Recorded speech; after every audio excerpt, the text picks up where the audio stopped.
What's going on, everybody? It's your boy Spencer, revisiting something with Kevin that I don't even remember when we did this the first time, but we're talking about Chris Chan today. Was not long enough ago. Yeah, I still dude, remember it too at, vividly. at the time it was legitimately the first time we had been watching through it. Now, Traumatizing point. Just a yeah, very traumatizing point in time too. Like the first time you watch Chris Chan, like it changes you as a person, I think. yeah, I agree with you in that the first time you watch it, you don't. There's nothing really ever to get out of it, but you especially don't the first time you watch it because it's just all shock value and you like can't believe what you're watching. Just the initial reaction that you have is just like, Yeah. one, this exists. Two, like, oh, that's Vitriolic oh, hatred, yeah, disgust, just disdain. shame, guilt, the need to repent. For stuff that you didn't even do. Yeah, like Uh, just for having bore witness to these acts, I feel like that's just a sin in and of itself. it's okay. Okay, first of all, there's one thing before we get into it that I have to like get off my chest because this is what I want this video to be is like I don't want to spend much more of my time thinking about it because it This really is is us just closing the awful. book. This is us closing the book on Chris I can't Chan. agree with you more on this. Like this is just my final like I need to say what I need to say and just like be done with it. Chris always says that his dad on his deathbed, accepted him for being transgendered. And I just want to say even though it's probably obvious that I think that's probably a lie. I don't think that happened. Yeah, sounds like Cap to me, man. He just like Bob Chandler kind of just like let go of a lifetime of homophobia and racism and bigotry just in that one moment. Like literally like a week earlier saying some of the worst possible things you can Yeah, say about a exactly. person. Especially if you can direct that towards your child, the person that you gave life to. Yeah. I find it very difficult to believe that that person would then just give it all up at the very end. Bob Chandler did like in an indictment on Chris's dad. That guy kind of sucked. Yeah, I was just like thinking about it and when you watch Christian, you look at the end result and you think, how did this happen? That's like the thing that really keeps your interest for a long time, because the whole thing is me and you found out about, like what happened with Chris. I didn't want to really talk about it, but like the thing that really got all of us on to like Christian. You know what I mean? And so that's kind of like the whole thing. Like you're just like kind of waiting Oh, for the shoe to finding out how drop. it ends. How it ends. Yeah, because Oh you yeah, know how it right. ends. You know what I Yeah, mean? And like because it trended on Twitter, and like that's how a bunch of people found out about the existence of this person in the first place. And so yeah, like you kind of you go in thinking like of the series of like, okay, this is the one thing you have in mind is like the fact that he ends up going that Chris ends up going to jail. Yeah, and I think that the thing that gets you going is because you wanna know how it gets there, but the thing that brings me back to it and the things that makes me listen back, so many times is just like how, like really how did this happen? Like how did they get so bad, you know? Yeah, like that's the intrigue you go through the Geno like and throughout this video, like our main source of reference, if we didn't already establish that in the last video, is the Geno Samuel comprehensive history series that's going on like 80 parts soon. Uh which is kind of just like I feel like a feat in, you know, documentary and like prowess, dude. You He made deserves an like award. He's 45 been minute doing it for long like like 4 years. yeah, 80 45-minute long videos that are kind of like incredibly well like just documenting this I think in the best way you Consistent. possibly Yeah, it's could. Yeah. insane. It's insane. Not that like we need it or like I'm not here to debate the consequences or like the efficacy, the moral efficacy of such an act, but it's here and it exists regardless of how we feel about it. It's done responsibly, at least. Like Yeah, that's like something you can if definitely say something about like this is to exist, I it. Yeah. appreciate like the effort that Geno Samuel has like taken to, you know, maintaining some journalistic integrity about it. Yeah. But anyways, all of that is to say that when I'm thinking back on it, and you can like go back to the first episode, because I really do want to talk about Chris's parents for a second.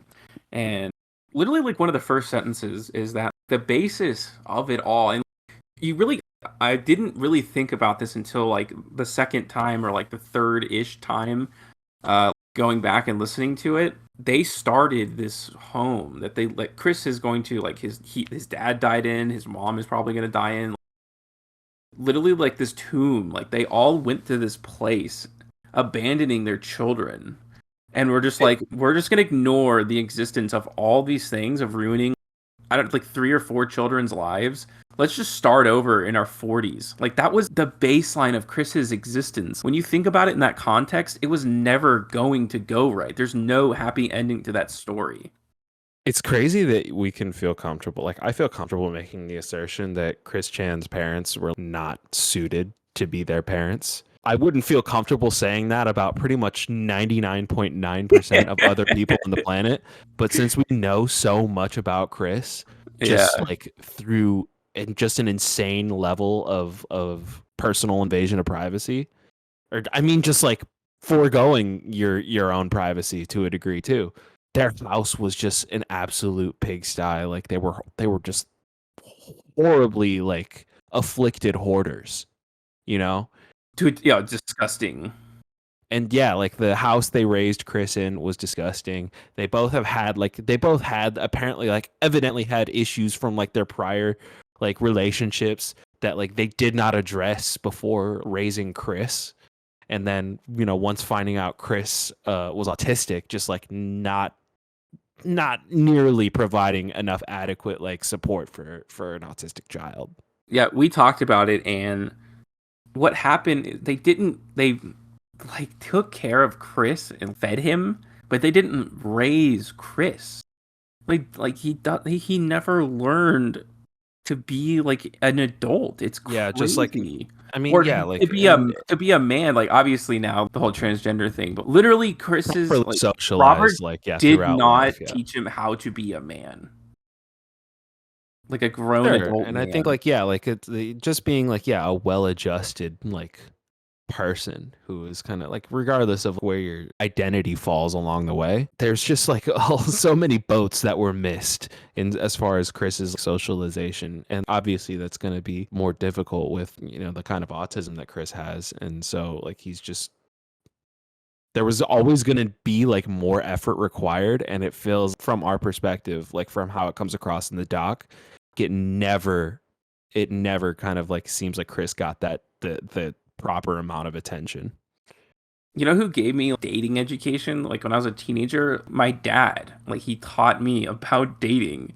It's like, dude, it's too like he's crazy that this is like probably the most documented person in history, and yet like the things we don't know are scarier than the things that we do know. What was it daily? Like, what did it look like on a daily basis inside of that disgusting home? What was going on inside there, dude? Yeah, like especially like everything. I think everything that we found out about Chris as far as just like early childhood stuff was like retroactive, right? It would have been very curious to know how it was happening in real time.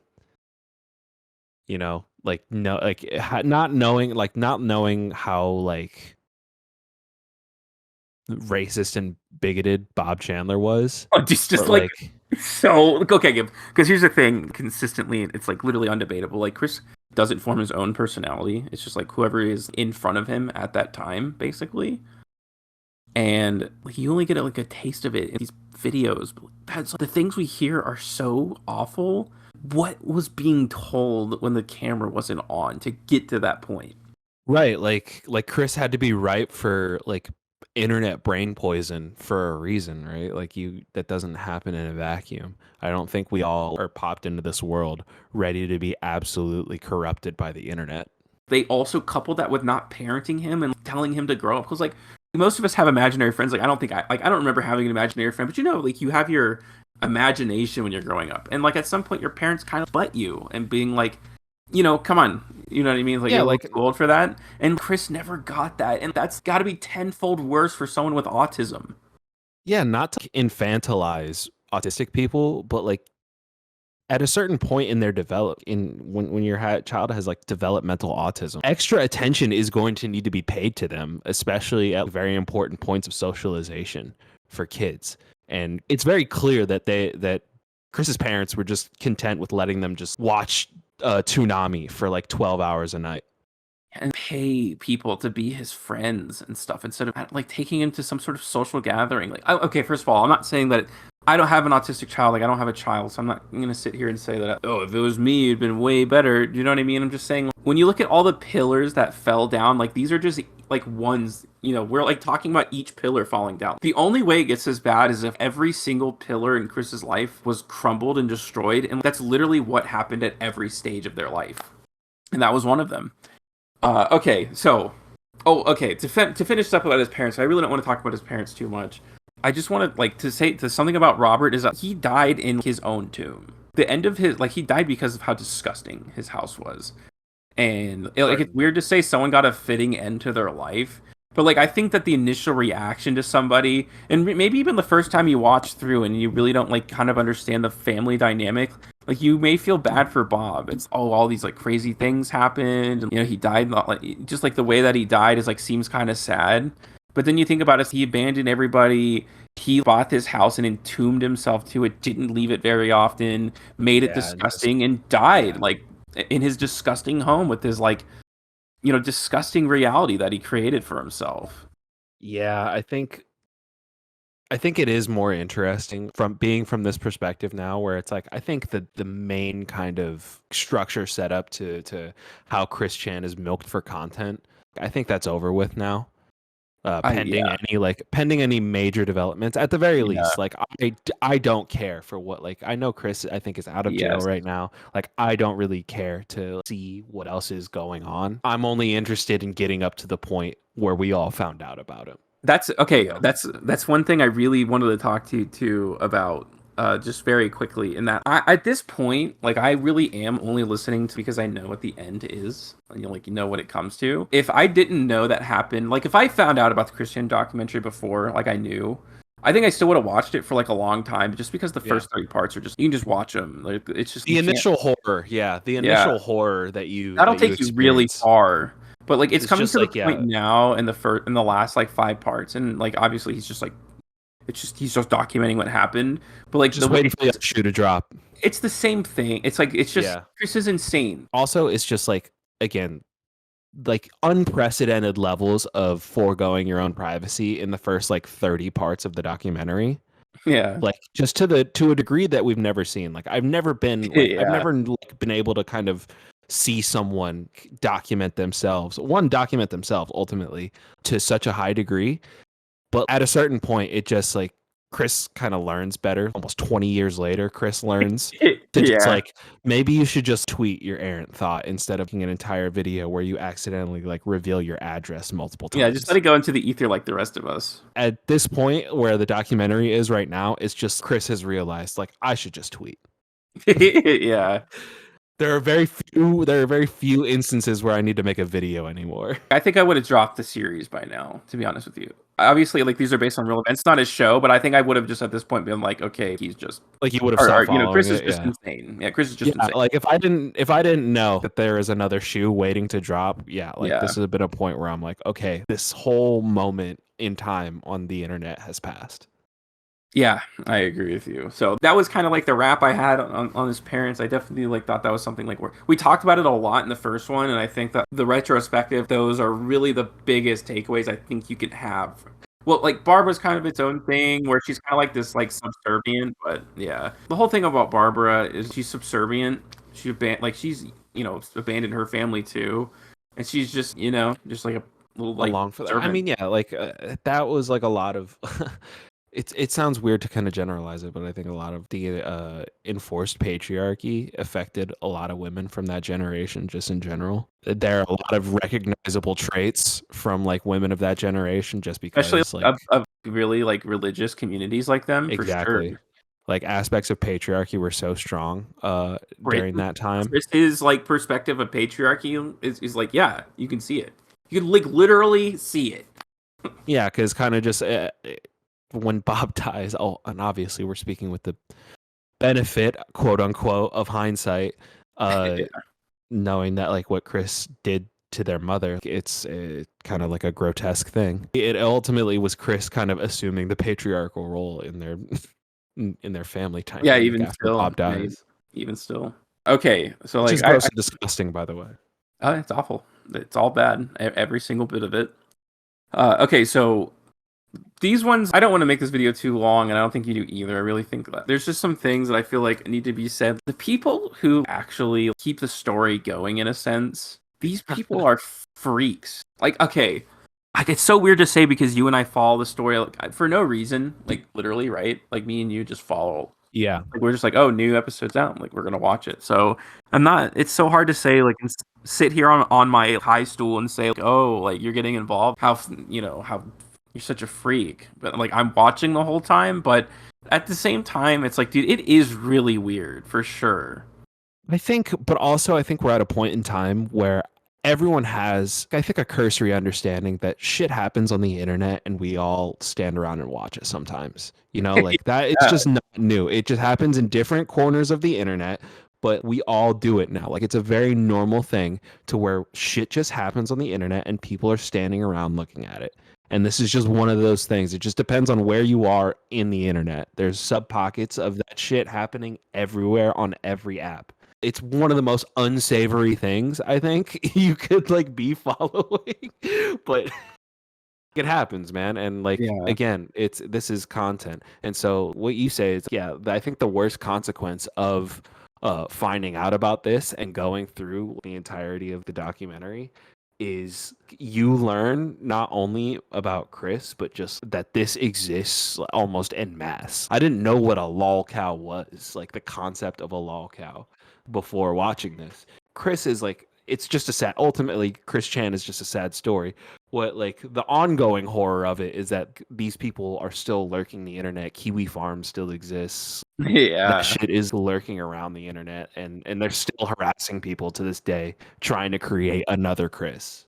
There was a time where I thought like Liquid Chris is funny, but like even Liquid Chris like takes it too far at certain points. And the whole thing with Casey, it's like dude, it's weird. There's no debating. It's weird. There are points where Liquid Chris, I guess, I don't even know what the dude's actual name is.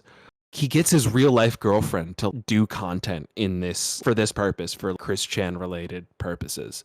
That's so. Could you imagine trying to tell your girlfriend, "Hey, can you like help me make this video of me bullying this autistic child on the this autistic like man on the internet?" Because I guess Yeah, at and this point Chris is like 25. some of it is just people are like, truly awful. Like some of these people like you can't discount that too. Like we talk about this all the time. Everybody involved in the story is bad. There's no I good don't. people. I do not subscribe whatsoever to the cop out, especially this is more early on. This is not. I kind of tune out on the people who are involved with Chris today because I think the more you know, the worse it gets. But Yeah. the people early on that were like, "Oh, I'm just trying to give him tough love," and it's like those people are so full of shit. They were just looking for an excuse to say horrific things to a human being, under the guise of like, "Oh, I'm trying to get this person to learn how to be better or whatever." It's just a prank, bro. It's just You're a so prank, full of bro. shit, dude. Those people were Yeah. always so full of shit. And anytime I saw someone come to that point where they're trying to justify their actions by saying they're giving Chris tough love, I'm just like, I'm tuning you out. You are officially a charlatan who is doing this because Yeah, you you're want to be dogpiling on involved, Chris. dude. Yeah, Yeah, you you want want to to be be involved. You're a sicko. Yeah. At that point, I loop you in with the sickos. Yeah, for sure. I agree with Because you. there are people who are out the gate, just sick, demented people. Oh yeah. There's like a Blue Spike is a sick, demented person. Jacob Sockness. Whoever the pickle person The was, like, idea guys, dude. yeah, all of those people are very evil and awful Demented. people. The thing that I think literally like I really think this is one of the biggest points of it all that I people miss, and I like a huge reason why all of this happened. Chris has lived their life inside, if they're the center of a circle, inside like a 150-mile radius to this day. That's so That freaky.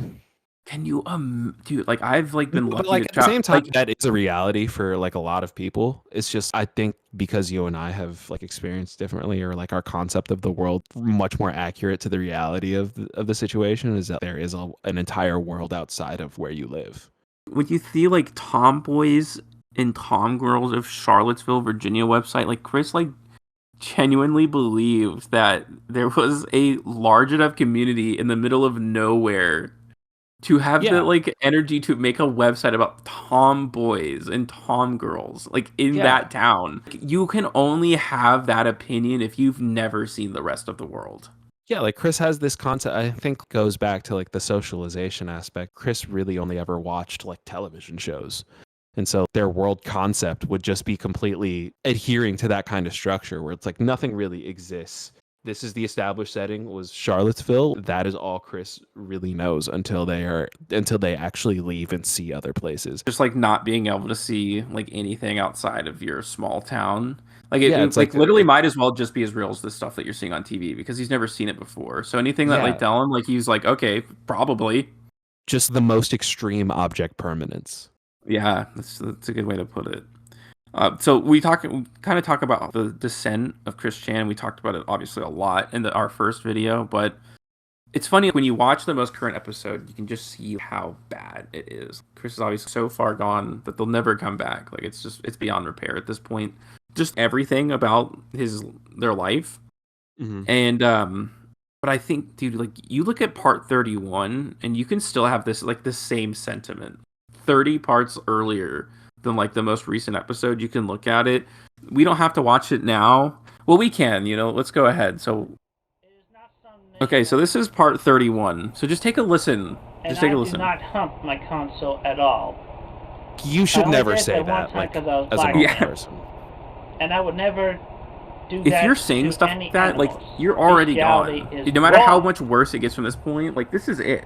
And don't believe any rumors. Like, if you ever find yourself saying this unironically, like something horribly bad has happened to you, you've been on like a bad path for a long time. PlayStation 3 or an Xbox. This is part 31. Too incredible to believe. It is false, no matter how you imagine it.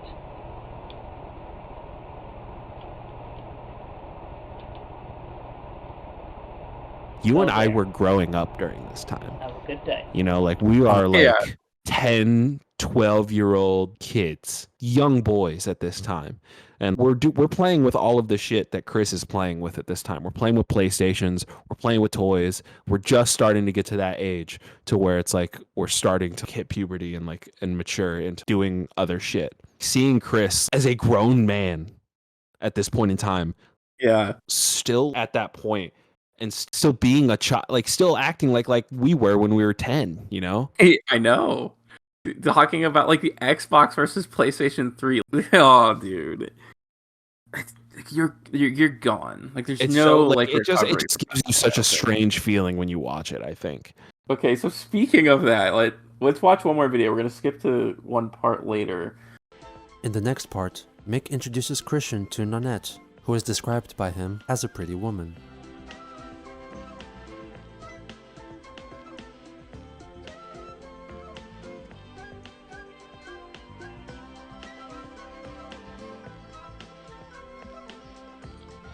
Now understand, this is what I'm talking about for us autistic people. We are too shy by default, but on earning our trust, or if we feel comfortable or like the other person on our individual instinct, he's giving instructions and to start us like right, it's Pokemon. Like it's a Pokemon like dialogue box. Upon their own will, or B, have our own trusted friend or family. I don't think there's a word for me to describe the ages. emotion I feel watching this video. In this scenario, it was a great match for me. It toes the line between like I shouldn't be watching this. Like this shouldn't be on the internet for me to watch. This should have never been recorded. Easy on my eyes. It's like a car crash. You can't look. You can't look away.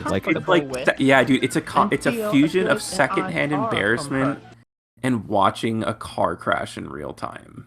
Yeah, because it's like, again, like secondhand embarrassment in the sense of you're watching someone and what they kind of, the concept in their minds, they think they're way more private than it is. Like they never consider that two dickheads like us would be watching it. Okay, dude, you are transitioning between video like too good right now. Okay, we gotta watch one more video. He made 4 videos, which he shared privately with her. In the first video, Chris dances with a sex doll in his room. The way he says it made me laugh so hard when I listened to it. Because like there literally is nothing private about Chris's life, like it's like the most minute detail. He shared 3 private videos. In the first video. It's just it's awful, dude. It's so bad. Geno's commitment to the most monotone, detached delivery of the dialogue possible also just highlights it too, because he's like, Geno has never once broken through reading any of this, like through reading any of like the transcripts of emails or describing videos as we're about to watch them. He never once breaks, and it kind of just highlights how ridiculous some of this stuff ultimately is. Geno over and over again says it's like he sends this in like a private context and then like immediately shows it because people who extracted this information and video evidence of Chris in the first place always had the intent on sharing it.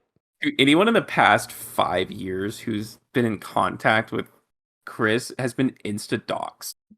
Like the next day. It's just like one of the silliest things. It's like we were talking about this earlier. Again, there I think is a fine line between watching this content and thinking that you need to involve yourself in it. Seeing this, watching it, and then thinking, I'm going to go and participate. That is just an insane thing to do. It's like you don't tap the glass in situations like this because there are only bad consequences to like literally involving yourself with it, not like speculating about it from the outside or observing it from the outside.